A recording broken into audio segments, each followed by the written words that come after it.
The holiday season is almost upon us and the telltale signs are popping up all around us. Here in the border city, the mall has a simmering way to kick it off.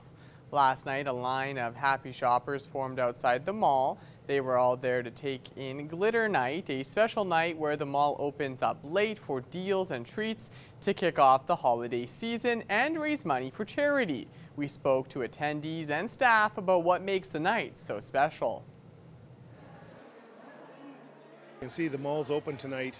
It's an opportunity to help raise money for the Salvation Army, is what I understand by the mall. The mall merchants are here. We have some extra merchants in the mall. Getting people really into the holiday spirit. It's a great opportunity to take advantage of some great sales and a great opportunity to enjoy some great food that's been put out by the mall and just let people have the opportunity to get out in our community and enjoy it just a little bit more. It reintroduces people to our product and to our store and to the mall again, right? Because we were in lockdown for so long and then we had the flood and everything was just shut down for us. So, it's so good to see people back in the mall and shopping here. It's great to be here. They asked us to come and play some background music to kind of fill the seasonal ambiance, I guess, and it's just been fantastic. It's our first year here. Didn't really know what to expect, but it's nice to see a great turnout for the community. I think it's long overdue after the last couple of years that we've had, but it's good to see a good turnout from Lloydminster and surrounding community. Looks like it was a great night. The mall returns now to its regular hours as it prepares for Santa's arrival on November 24th. Lloydminster Comprehensive High School is now in partnership with Lakeland College through a cosmetology program. Learning different hairstyles, makeup techniques, and nail care, this partnership allows students to receive college credits in a fun way. Our Shelby Clark has more on this week's Beyond the Classroom. The Cosmetology 30 course is built upon all the knowledge students learn from Cosmo 10 and 20. For the first couple years, they focus on the basics of cosmetology, like the history of it, techniques, sterilization, and more. At the 30 level, we're getting into haircuts, so they will learn 8 different cuts on their mannequins. Then we will color those mannequins at the end of the year, and they'll get to keep them. So it gives them really great hands-on experience, being able to experience kind of an hour out of a day of what it would be like in the life. The partnership with Lakeland College gives Cosmo students a great opportunity in receiving not only a high school credit, but a post-secondary credit as well. It also gives them motivation to continue on with a career choice in cosmetology and empower them to be successful. Our students will be receiving the Intro to Aesthetics credit from Lakeland College. We were able to start this year with a full tour of the Lakeland campus, an in-depth tour of the aesthetics lab and the hairstyling salon. Our students felt really engaged being able to actually go in and see what the students there were doing, which was exactly what we were doing back here. Students were busy practicing the uniform 90-degree cut. Now that haircuts are the main focus for Cosmo 30, some of these students have already even been accepted into different cosmetology courses for Lakeland College and believe this program will really benefit their futures. I think it's a great opportunity for the program. It gives future students a perspective of what Lakeland has to offer and what the content is going to be like. And if they want to take it, go for it, trust your gut, and just follow what you want to do. I just got accepted to aesthetics, and it's a great opportunity to be able to have the college credit course as a high school level. I chose to take this because I'm really passionate about cosmetology. I've always has been since I was little, and I just thought it was a great opportunity that Lakeland is giving us this partnership. This program is offering amazing opportunities for students who have a strong passion in cosmetology.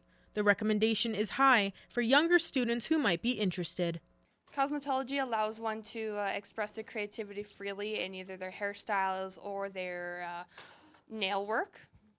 And just for people who are really creative and need that outlet, it's a really great class. And that's it in this week's Beyond the Classroom. At Lakeland College, our students go beyond the classroom for immersive, hands-on learning experiences. It's about experiencing the real world, because the real world doesn't wait, and neither do we.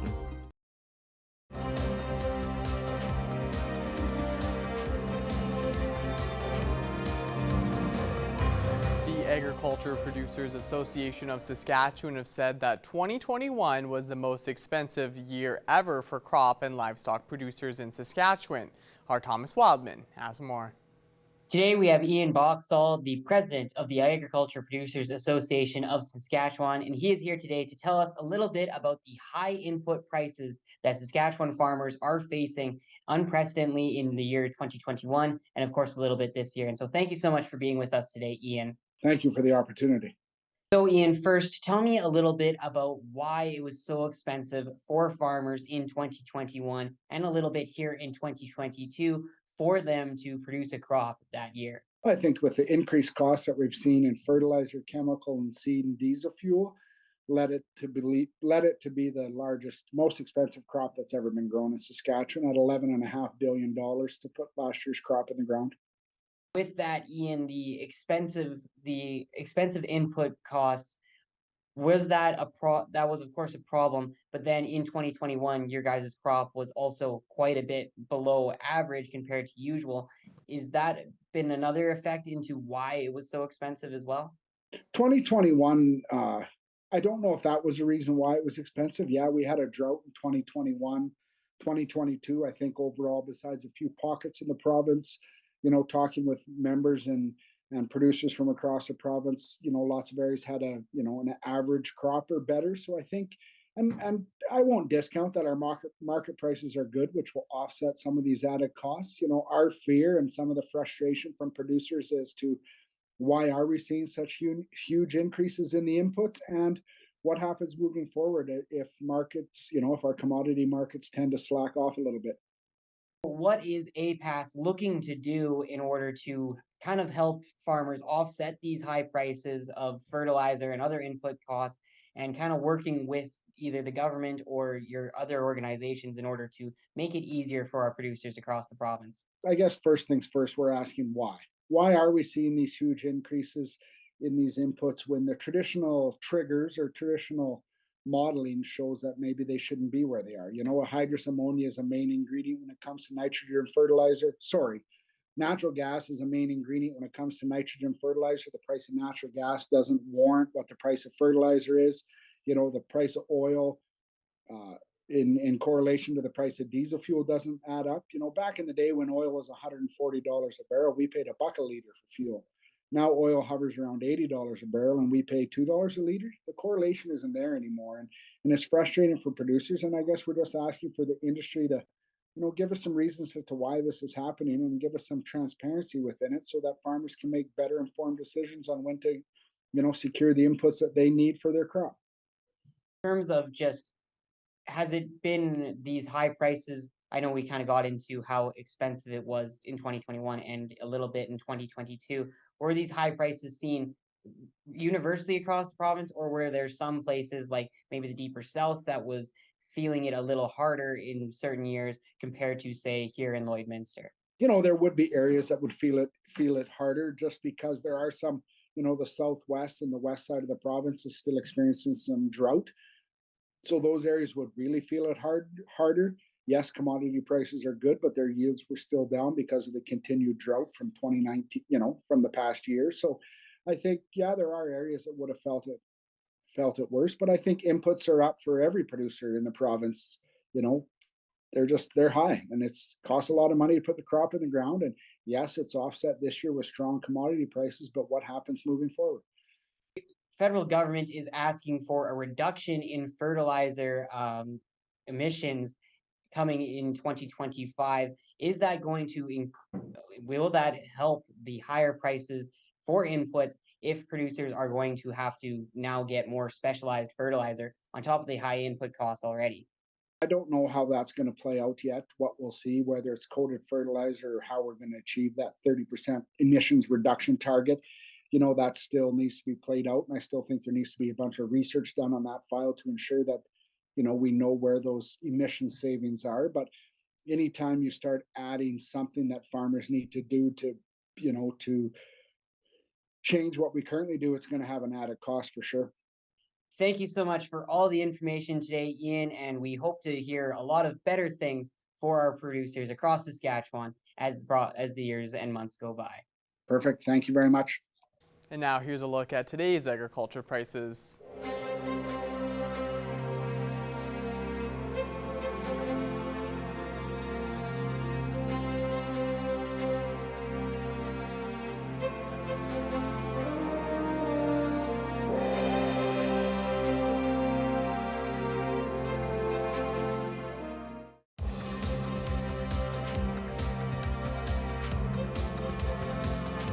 Now, when you think of golf, you think of outdoor sunshine, all those uplifting words. But now that we're in winter season, you may think that it's not possible to practice your golf skills. Well, the Lloydminster Golf and Curling Centre says otherwise. The facility debuted 2 new indoor golf simulators, and our Adil Ahmed went over to check them out.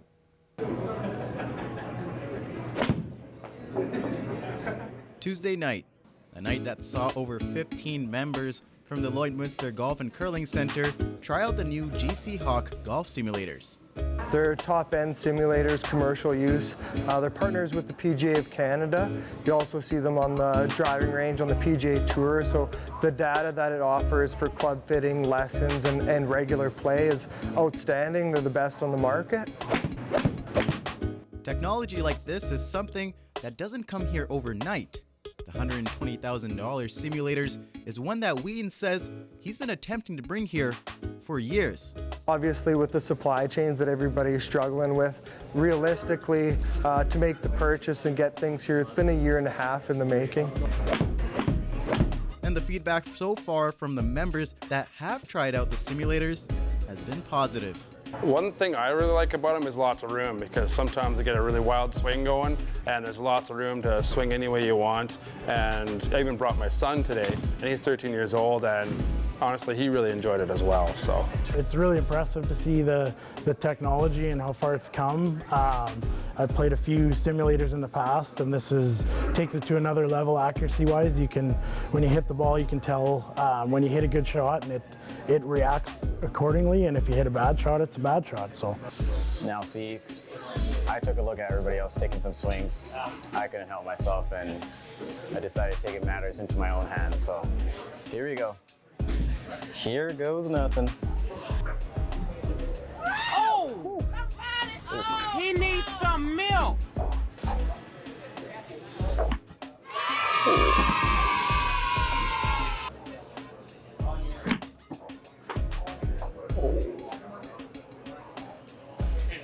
All right, so you've seen the swings. You see how good I am at this sport, but I think I might just stick to my day job for now.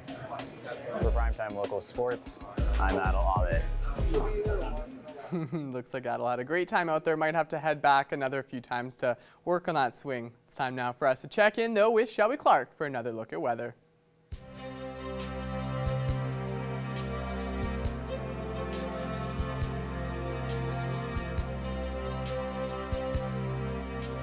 That is awesome. Good for Adil giving it a shot. I think I would like to try it myself. Yeah, it looked like a great time. I thought that looked really great. It's really cool to see that, it's happening here in Lloydminster as well. I was saying that I even seen that over in Edmonton quite a few times on people's posts and all that. So really great to see that we can get that here. We'll have to go for a bit. Hey, Jace?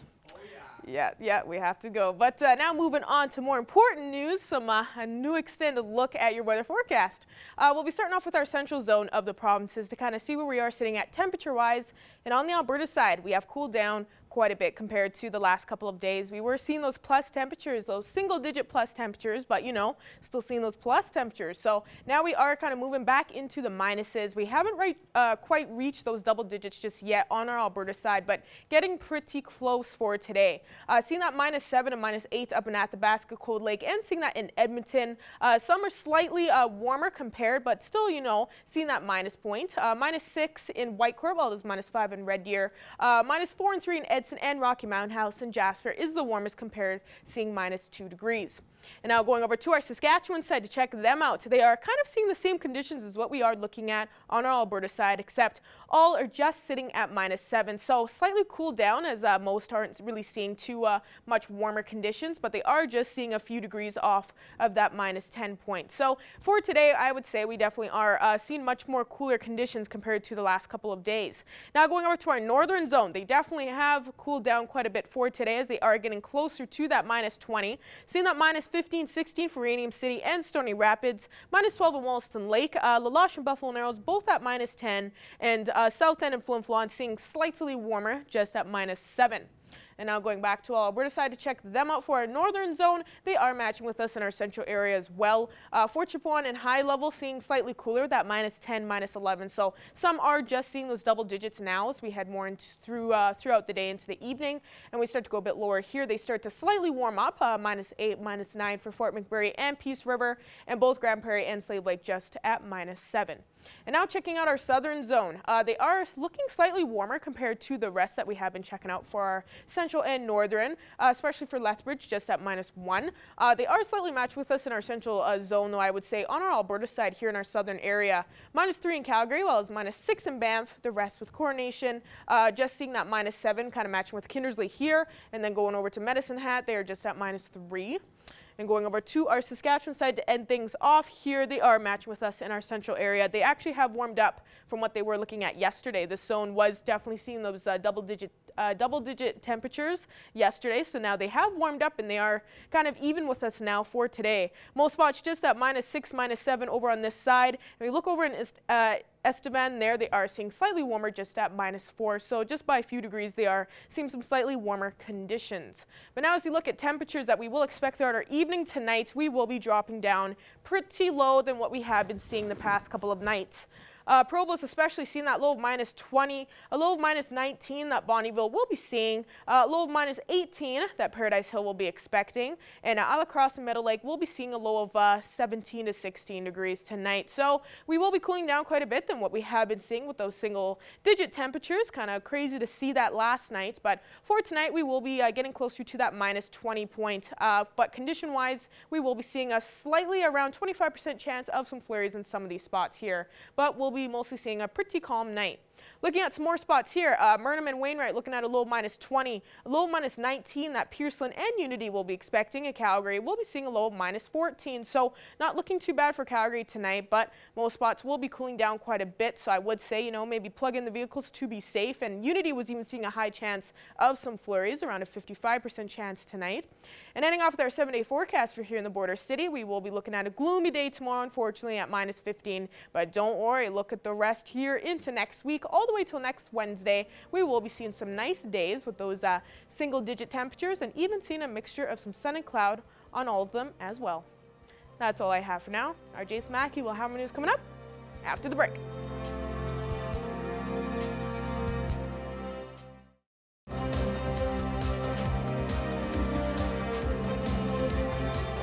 Joined today here on Primetime Local News with Kim Crockett from the B. Fisher Foundation, the B. Fisher Center. That's right. Thanks for being with us today, Kim. Hey, thanks so much. So the main reason we're talking today is the New Year's Eve Gala that's going to be taking place on the 31st, obviously. Right. Kind of maybe take us through a little bit about what's going on for this year's event. Sure. Well, a little bit of the history of it is we started back in 2019, and our plan at that point in time, we wanted to run 3 successive galas as a fundraising event to really do some real big improvements at some of the care homes that we have. And the idea that we landed on was to do these big galas on New Year's Eve. And typically what the evening involves, it's going to be a kind of an off-the-menu meal put on by the Lloydminster Exhibition Association, big dance, great entertainment, a few auction items, but really what we're trying to do is just be respectful. This is people's New Year's Eve, and so as much as we're looking to earn some dollars off of the evening for the foundation and for the individuals that we serve, as much as that, we want people to have a great time. This is their New Year's Eve and celebrate. Yeah, some people can go out, enjoy New Year's Eve, but also support a good cause at the Absolutely. same time. Yeah, that's right. So you're saying this is the second annual event. You had to That's skip right. a couple years. How Yes. exciting is it to be back? Oh, we're thrilled. And one of the biggest noteworthy things about all this is many of the people that helped us put together our planning committee that helped us put it together in 2019, most of them came back again. The fact that we had this gap in time didn't matter. They knew that it was an important cause. They wanted to get involved, and they just really had a lot of fun being involved with it. That's awesome. Great to hear. Yeah. Looking back to that first annual event, how successful was it, and kind of what projects were funded with the proceeds of that event? Yeah, we couldn't have asked for it to come off much better for our first crack at it. So many things went well with it. And through that very first fundraiser, the following summer we were able to reshingle 3 homes at 3 of our care homes, put a large deck on another one, did a landscaping project one and helped take care of some water issues that were coming into a basement at one home, something many homeowners in Lloydminster are sometimes aware of. And then the really biggest one that we were able to do is completely renovate a basement suite around the needs of an individual that lived there. And it was such a treat. I had an opportunity to meet this person's mom sometime after we finished the renovations, and for her to just share with us face to face what a difference it made for her child to have a place really designed around his needs. It made a big difference and really reinforced this is why we're doing what we're doing. That's great to hear. Yeah. What happens from the proceeds of this, right? The impact that it's going to have. It was like a face-to-face before and after with a lot of emotion attached. So the proceeds of this event, is there any projects in mind that they're going to go towards? Sure. So this upcoming one, the next priorities that we've identified is we've got 4 of our homes could really use some help in their kitchens, and so that's going to be the #1 priority coming out of this next one. A number of the homes that we have are individuals living in where we provide 24-hour care. In those homes, sometimes those homes, they're purchased, they work, but they could work better just to better meet the needs of the individuals that live there. And that's what we really want to do, is we want to set up kitchens, in this case, that really fit the needs of those individuals that live there. That's great, and hopefully we can get a lot of people heading out to this year's gala. Can you kind of sure. take us through a little bit about how people can get tickets and maybe some of the options, if there's different ticketing options for this year's gala? For sure. So part of it, like we were chatting before, is sponsors are such a huge part of an event like this, and there's some platinum, some gold sponsors that have come through since the very first year, and they've made 3-year commitments to say, we want to be involved with this. I confess I had to just write down a couple notes but Nissan Lloydminster, Fortune Oilfield Construction, Redhead Equipment, Border City Concrete, these 4, they're our platinum sponsors, and they've come through to help us out right from the beginning, and they are planning to be there right through the end. And then our gold sponsors, Rustway Construction, Musgrave Agencies, Aztec Safety, and Speedy Glass, same thing, they've come through. And so, in answer to your question, certainly sponsorship is a very large way, and individuals can certainly purchase tickets as well. And that's simply done right through our B. Fisher office, and that's located just across the street from the Co-op grocery store, and they can be purchased right there. It's great to see community organizations coming and helping sponsor and make this event a reality. Oh, absolutely. I think any of the organizations in town that have had the good fortune to have businesses come alongside them and help them through fundraising events or just help them with whatever projects that they're working on, we recognize that it takes an entire community to pull these events off and do the good work that we're all trying to do. And so when companies like this come forward, we just can't say anything more than just thank you, be very grateful, and just look forward to how they can help us do the primary work that we're trying to do. And make a big difference here in this community. For sure, that's right. Awesome. Well, Kim, thank you so much for joining us today, sharing a little bit more about the gala that's taking place. And for anyone who's interested in getting tickets, head on over to the B. Fisher office, and they'll be very happy to help you guys out. Great. Thanks so much, Jason.